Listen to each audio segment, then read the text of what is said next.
जय हिंद दोस्तों। तो आज की क्लास में हम पढ़ेंगे कक्षा 10 गणित, जो आपका चैप्टर नंबर 9 है। कौन सा चैप्टर है? प्रकाश का परावर्तन तथा अपवर्तन के बारे में हम सीखेंगे। ठीक है, तो आप लोग हमारे साथ बने रहिए ताकि आपको जानकारी अच्छे से हो जाए। ठीक है, तो आप लोग हेडिंग क्या डालेंगे? आप लोग डाल लीजिए हेडिंग कक्षा 10 विज्ञान, जो आपका अध्याय 9 है, प्रकाश परावर्तन तथा अपवर्तन। ठीक है, खूब अच्छे से पढ़ा जाएगा और यहाँ से आपके प्रश्न ज्यादा बनते हैं। ठीक है, चलिए आप सबसे पहले हम बात करते हैं चैप्टर का। आपका नाम क्या है? प्रकाश परावर्तन तथा अपवर्तन। यानी इसका मतलब कि हम प्रकाश के किरण के बारे में इस चैप्टर में खूब अच्छे से पढ़ेंगे। ठीक है, तो सबसे पहले हम बात करते हैं किसकी? प्रकाश के बारे में, कि प्रकाश होता क्या है। ठीक है, तो प्रकाश के बारे में हम बात करते हैं। तो प्रकाश होता क्या है? तो अगर आपको पता है कि प्रकाश होता क्या है तो आप बता सकते हैं। प्रकाश वही जो सूर्य का प्रकाश होता है, सूर्य का प्रकाश हो गया, जैसे लाइट हो गया, तो ये सब क्या है? इनमें से प्रकाश से निकलती है। ठीक है, तो प्रकाश क्या है? जो प्रकाश होता है, देखिए एक प्रकार की क्या होता है? ऊर्जा होता है। ठीक है, प्रकाश क्या होता है? एक प्रकाश की ऊर्जा होता है, और प्रकाश की ही वजह से हम किसी वस्तु को देख पाते हैं। मान लीजिए आपको दूर कोई वस्तु देखना है तो वहां पर प्रकाश होना आवश्यक है, तभी आप उस वस्तु को देख पाएंगे। ठीक है, तो चलिए इसका परिभाषा लिखवा देते हैं। इसका परिभाषा भी आपके पेपर में कभी कभी पूछ लिया जाता है, और इसका एक क्वेश्चन हर साल पूछा जाता है, प्रकाश के गुण बताइए और प्रकाश की चाल कितनी होती है, तो इसको भी बताएंगे। ठीक है, तो प्रकाश का सबसे पहले आप लोग क्या करिए? परिभाषा जान लीजिए कि प्रकाश एक प्रकार की ऊर्जा होती है जो हमारे आनी आंखों को दृष्ट संवेदना को जागृत करती है। ठीक है, तो क्या लिखेंगे आप लोग? इसका परिभाषा लिख लीजिए। प्रकाश जो होता है एक प्रकार का ऊर्जा है। ठीक है, एक प्रकार का ऊर्जा है, और एक प्रकार का ऊर्जा है। देखिए प्रकाश जो है एक प्रकार का ऊर्जा है जो हमारे दृष्ट संवेदना को जागृत करती है। तो यहाँ पर लिख लीजिए, जो हमारे दृष्ट संवेदना को दृष्ट संवेदना को क्या करती है? जागृत करती है। क्या करती है? जागृत करती है। और उसके बाद लिखेंगे अर्थात जिसकी क्या कर सकते हैं? प्रकाश की सहायता से हम किसी वस्तु को देख पाते हैं। तो यहाँ पर लिखिए प्रकाश की सहायता से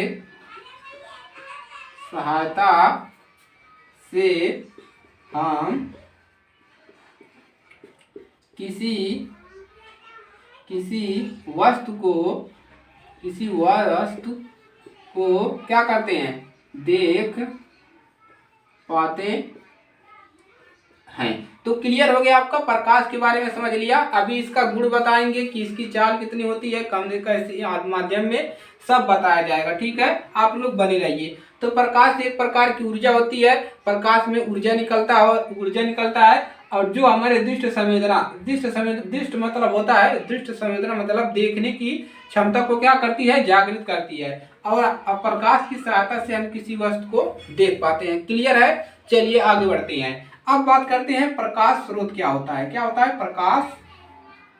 प्रकाश स्रोत। तो प्रकाश स्रोत मतलब क्या है? जैसे स्रोत मतलब कहते हैं झरना का स्रोत है, जैसे नदियों का स्रोत है। तो नदियों का स्रोत क्या होता है कि एक तरफ से बहती है। ठीक है, तो प्रकाश स्रोत क्या होता है? जैसे मान लीजिए यहाँ पर कोई, ये क्या है? आपका सूर्य है। ठीक है, इसको समझते हैं, ये सूर्य है। तो क्या करता है सूर्य? यहाँ से आप क्या करता है? ऐसे पृथ्वी पर क्या करता है? पृथ्वी पर ऐसे प्रकाश आता है ना पृथ्वी पर, तो इस प्रकार से प्रकाश आता है। क्या आता है? प्रकाश। ठीक है, इसको अच्छे से समझते हैं। तो पृथ्वी, ये आपका सूर्य है, यहाँ से प्रकाश क्या करता है? पृथ्वी पर आता है। ठीक है, तो प्रकाश स्रोत क्या होता है? देखिए यहाँ से क्या हो रहा है? प्रकाश निर्गत हो रहा है एक स्रोत में, इस प्रकार से। तो ये प्रकाश स्रोत का वही परिभाषा है, वे वस्तुएं जिनसे प्रकाश निर्गत होती है उन्हें प्रकाश स्रोत कहती है। यही एक वस्तु है जो जहां से प्रकाश क्या हो रहा है? ये निकल रही है। ठीक है, देखिए यहाँ से स्रोत में मतलब एक स्रोत में देखिए प्रकाश निकल रही है, तो इसी को कहते हैं प्रकाश स्रोत। ठीक है, तो इसका परिभाषा भी लिख लीजिए प्रकाश स्रोत का, कि वे वस्तुएं जिनसे प्रकाश स्रोत निर्गत होती है उन्हें प्रकाश स्रोत कहते हैं। तो लिखेंगे वे वस्तुएं, कोई भी वस्तु, जैसे यहाँ पर लाइट भी हो गया, जैसे आप यहाँ पर बल्ब लगा सकते हैं, बल्ब भी हो गया, तो आप यहाँ पर खड़े हैं, ठीक है, बल्ब हो गया, जैसे ये बल्ब हो गया, और यहाँ पर कोई खड़ा है, कोई व्यक्ति, तो यहाँ बल्ब से उसके पास जो वस्तुएं आएंगी मतलब प्रकाश जो आएगा उसी को कहेंगे प्रकाश स्रोत। ठीक है, तो वे वस्तुएं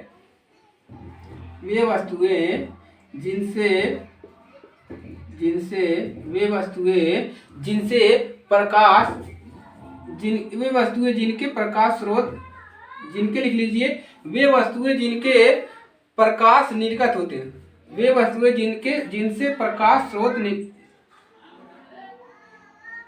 वे वस्तुएं जिनसे प्रकाश स्रोत क्या होती है, प्रकाश स्रोत निर्गत होती है, निर्गत मतलब निकलती है, निर्गत होती है, प्रकाश स्रोत कहते हैं। उन्हें क्या कहते हैं, प्रकाश स्रोत कहते हैं। ठीक है, ये सब बेसिक चीजें हैं, आपको जानना आवश्यक है अगर आप इस चैप्टर को समझना चाहते हैं। यहाँ से आपके बहुत सारे नंबर मिलते हैं बोर्ड पेपर में, तो इसको आपको अच्छे से समझ लेना है। सबसे पहले प्रकाश के बारे में, उसके बाद आप परावर्तन अपवर्तन के बारे में अच्छे से पढ़ेंगे। तो प्रकाश स्रोत समझ लिया कि जहाँ से वस्तुएं जो प्रकाश निकल रही है एक स्रोत में, उसी को प्रकाश स्रोत कहते हैं। ठीक है, अब बात करते हैं इसके गुण के बारे में। प्रकाश तो पढ़ लिया, अब इसके क्या क्या गुण होते हैं उसके बारे में चलिए समझते हैं। ठीक है, तो इतना नोट कर लीजिए या इसका स्क्रीनशॉट ले लीजिए। ठीक है, चलिए नोट कर लिया। अब बात करते हैं हम प्रकाश के गुण, कि प्रकाश के गुण क्या क्या होते हैं। ठीक है, प्रकाश के गुण देखेंगे कि प्रकाश के गुण क्या होते हैं। चलिए आगे बढ़ेंगे। अब आप लोग हेडिंग डाल लीजिए प्रकाश के गुण। क्या हेडिंग डालेंगे, प्रकाश के गुण। ठीक है, आने की गुण मतलब अच्छाइयाँ इसका क्या है। ठीक है, प्रकाश के गुण, तो पहला पॉइंट लिखेंगे प्रकाश के गुण में। चलिए इसको हटाते हैं। प्रकाश के गुण में पहला पॉइंट लिखेंगे, प्रकाश हमेशा सीधी रेखा में चलती है। ठीक है, जैसे अभी हमने आपको ये सूर्य वाला एग्जांपल दिया है, तो प्रकाश क्या होती है, ऐसे नहीं जाएगा प्रकाश। ठीक है, हमेशा कैसे जाएगा, सीधी रेखा में। प्रकाश हमेशा सीधी रेखा में चलती है, चाहे जिस माध्यम में हो सीधी रेखा में प्रकाश चलती है। तो पहला पॉइंट क्या लिखेंगे, प्रकाश जो होता है सदैव सीधी रेखा में चलती है। लिखेंगे प्रकाश सदैव सीधी रेखा में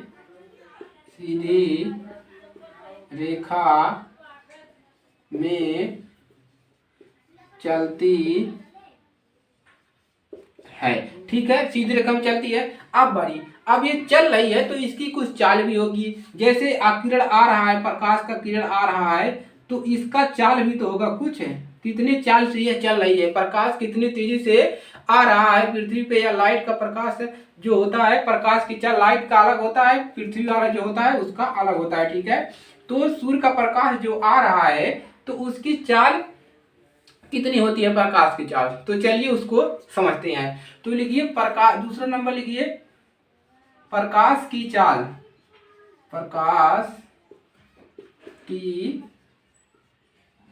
प्रकाश की चाल जो होती है निर्वात में, निर्वात मतलब हो गया जैसे खुले में, वाय मतलब हो गया जैसे वाय हो गया खुले में, उसकी चाल कितनी है। तो प्रकाश की चाल निर्वात तथा वायु में इसकी चाल कितना होता है, इसका होता है 3 × 10⁸ मीटर प्रति सेकंड क्या होती है, तो इसको नोट करेंगे कि जो प्रकाश की चाल होती है वो 3 × 10⁸ मीटर प्रति सेकंड होती है, और ये आपका एक अंक का आता है, एक अंक का ऑब्जेक्टिव में पूछता है। ठीक है, कितने नंबर का? 1 नंबर का आपका ऑब्जेक्टिव प्रश्न में पूछता है कि निर्वात में प्रकाश की चाल कितनी होती है या वायु में प्रकाश की चाल कितनी पाई जाती है। ठीक है, चलिए अब बात करते हैं कि क्या इसकी जो चाल है वो जल में भी, कांच में, सभी में समान रहेगा? नहीं, ऐसा नहीं। देखिए, जो प्रकाश की चाल है वो निर्वात में मतलब वायु में इसकी चाल इतना होती है। ठीक है, लेकिन इसकी चाल अगर पानी में जाएगा, जैसे प्रकाश की चाल पानी में जाएगा तो उसकी चाल वहां पर बदल जाएगी। जैसे हो गया कांच हो गया, अगर प्रकाश की चाल कांच में जा रहा है तो उसकी चाल अलग होगी। ठीक है, तो इसको लिखना है तीसरे नंबर पे। तो क्या लिखेंगे? प्रकाश की चाल, प्रकाश की चाल अलग अलग माध्यम में, माध्यम मतलब जैसे हो गया अलग अलग माध्यम का मतलब जैसे पानी में हो गया, जल में हो गया, जल तो पानी हो गया, कांच हो गया, वायु हो गया, इसमें अलग अलग होती है। प्रकाश की जो चाल होती है अलग अलग माध्यम में, अलग अलग माध्यम में, अलग अलग माध्यम में क्या होती है? अलग अलग होती है, अलग अलग अलग अलग होती है, होती है। अब चलिए बात करते हैं चौथा नंबर। ठीक है, तो जो प्रकाश की तरंग दैर्घ्य, अब इसका कुछ तरंग दैर्घ्य भी होता होगा, तो प्रकाश का जो तरंग दैर्घ्य है वो कितना होता है, चलिए बताते हैं। तो प्रकाश का तरंग दैर्घ्य लिखेंगे, प्रकाश का तरंग दैर्घ्य, तरंग दैर्घ्य। तो प्रकाश का जो तरंग दैर्घ्य होता है, जो प्रकाश का तरंग दैर्घ्य होता है वो कितना होता है?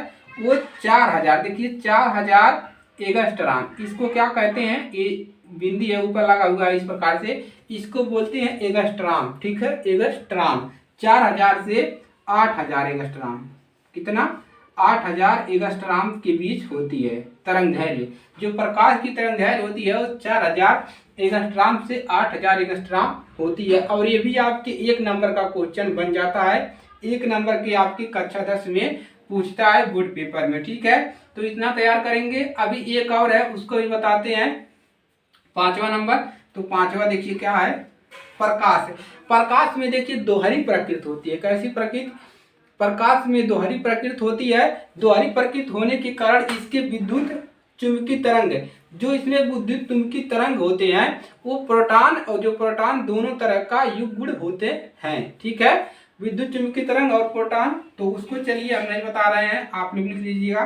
प्रकाश में दोहरी प्रकृति होती है, इसको लिख लीजिए। ठीक है, तो लिखिए, यहाँ पर लिख देते हैं दोहरी प्रकृति, दोहरी प्रकृति, दोहरी प्रकृति। तो प्रोटॉन में देखिए प्रकाश में दोहरी प्रकृति होती है और विद्युत चुंबकीय तरंग और प्रोटॉन दोनों के रूप में इसके गुण पाए जाते हैं। ठीक है, तो ये है आपका प्रकाश के बारे में पूरा डिटेल में जानकारी कि प्रकाश होता क्या है और इसके प्रकाश स्रोत क्या होते हैं और प्रकाश के गुण क्या होते हैं। तो ये आपको 2 मान पता होने चाहिए, पहला तो ए मान, ए वाला, और दूसरा आपका ए वाला। ठीक है, तो ये आपके पेपर में 1 नंबर में देखने को मिलेगा। अगर ये पूछता है आपके 2 नंबर में प्रकाश के गुण बताइए, और यह पूछ लेगा प्रकाश का तरंग दैर्घ्य कितना होता है, ऑप्शन में इतना दे देगा, और ये भी पूछ लेगा प्रकाश की चाल निर्वात में कितनी होती है। ठीक है, तो 1 नंबर का बनेगा और ये बनेगा 2 नंबर में। ठीक है, तो इसको तैयार कर लीजिए, इसका स्क्रीनशॉट ले लीजिए।